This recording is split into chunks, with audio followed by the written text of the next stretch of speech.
Office ঘর উদ্বোধন করেছেন।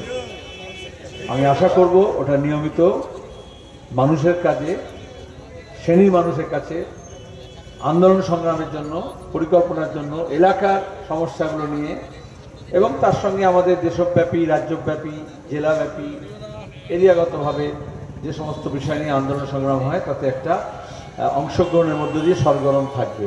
শুধু অফিস সাজিয়ে উদ্বোধন তো বড় কথা নয়, ওটা নিয়মিত যাতে ভালো হয় এবং সে আশা আছে সেটা করবো।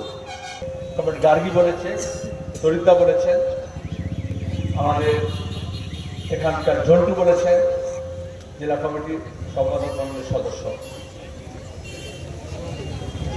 প্রায় সব কথাই বলা হয়ে গেছে।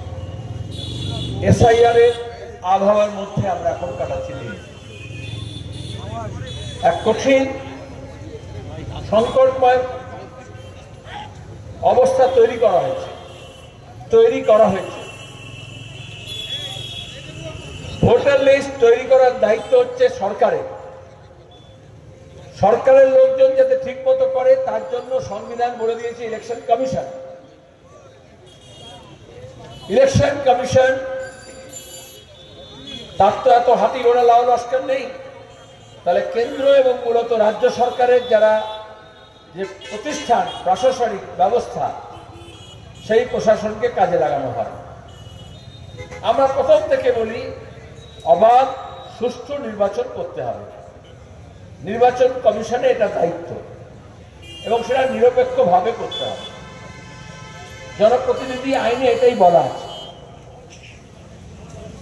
আপনারা দেখবেন বিহারে ভোট হচ্ছে, তার আগে এসআইআর হয়েছে। এসআইআরটা লোক অনেকে জিজ্ঞেস করছে এখন ওরা কি, কেন এই স্পেশাল ইন্টেন্সিভ রিভিশন।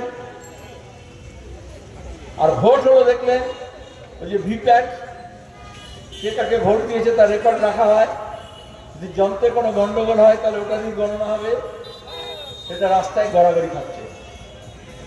তাহলে ইলেকশন কমিশনের দায়িত্ব নিরপেক্ষভাবে নির্বাচন করা, সুষ্ঠুভাবে করা।